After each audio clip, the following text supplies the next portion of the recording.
Nobody is coming to save you at some point in your life. You have to sit with a simple, uncomfortable fact. Nobody is coming to save you. Not your parents, not a mentor, not the promotion you're waiting for, or the relationship you think will fix everything, or the lucky break you keep telling yourself is right around the corner. That sentence sounds harsh the first time you hear it, but stay with me, because by the end of this video, you'll understand why it's actually one of the most freeing ideas you'll ever accept, and why the people who've built real, lasting success in their lives are usually the ones who accepted it earliest. Part 1. The quiet lie we tell OURSLV. Most of us grow up absorbing a quiet, unspoken story that if we work hard enough, or wait long enough, or are good enough, someone, a boss, a partner, an institution, the universe itself will eventually notice and step in and make things right. We wait for the right person to recognize our talent. We wait for circumstances to finally line up. We wait for someone else to fix the relationship, solve the finances, repair the health, or hand us the opportunity we've been quietly hoping for. It's an understandable story to believe, because as children, it was often true. Someone did come to save us. A parent, a teacher, an adult who stepped in when things got hard. But adulthood runs on a different set of rules, and the sooner you notice the shift, the less time you waste waiting for a rescue that was never actually coming. Part 2. Waiting is its own kind of TRAP. Here. The problem with waiting to be saved. It quietly hands your life over to someone else's timeline while you're waiting for the right boss to promote you. Months pass. While you're waiting for a partner to change, years pass. While you're waiting for the right time to start the business, get healthy, or leave the situation that isn't working, the waiting itself becomes the outcome. Nothing happens, not because life is unfair, but because nobody was ever going to walk through the door and do the work for you. This isn't about blame. Plenty of people genuinely had it harder than others. Worse starting points, fewer resources, less support. But even in the middle of real unfairness, the honest, useful question isn't who's going to fix this for me. It's what's the next thing I can actually do myself. Today, with what I have? Part 3. The moment everything CHNGS theirs.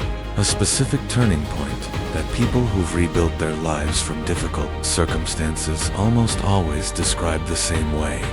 It's the moment they stop looking outward for rescue and start looking at their own hands. Not because help never matters. Good mentors, real friendships, and genuine support systems absolutely make a difference.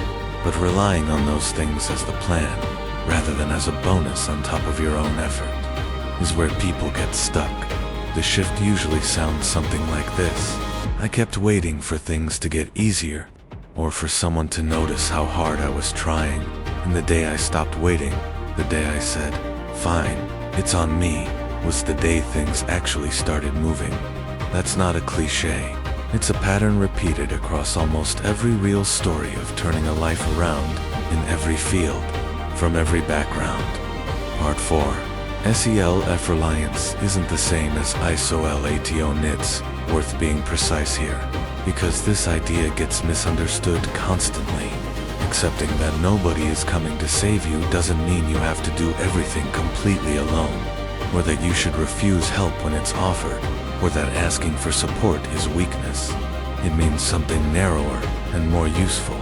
You stop outsourcing responsibility for your own life to a rescue that may never arrive. You can still build a support system. You can still ask for help, take advice, lean on people you trust. The difference is where you place the responsibility. Self-reliant people treat help as something that speeds up a plan they were already executing, not as the plan itself. That distinction changes everything about how you show up each day, because you stop waiting on other people's timelines and start moving on your own. Part 5. What to do with this PODAISO? What does this actually look like in practice? Start by asking yourself honestly, where in your life you've been quietly waiting for someone else to make the first move. Maybe it's a career you've been hoping will improve on its own. Maybe it's your health, waiting for motivation that never quite shows up. Maybe it's a relationship you've been hoping the other person will fix. Whatever it is, the next step isn't grand or dramatic. It's usually small. Send the email you've been putting off. Book the appointment. Have the honest conversation. Start the small habit today instead of the perfect plan next month. Nobody is going to do that specific, small thing for you. But the good news is, it was never actually that big a thing to begin with. It just felt big because you were waiting for someone else to carry it. CLOCNG, nobody is coming to save you, and once that fully sinks in, it stops being a scary sentence and becomes a genuinely empowering one. It means your life isn't sitting in someone else's hands, waiting on someone else's schedule, dependent on someone else's permission. It means the next move is actually yours to make, right now, today. That's not a punishment. That's control, real control, the kind that doesn't depend on anyone else showing up. And the moment you pick it up is the moment things actually start to change. If this resonated with you, subscribe for more on building a life that depends on you, not on rescue. See you in the next one.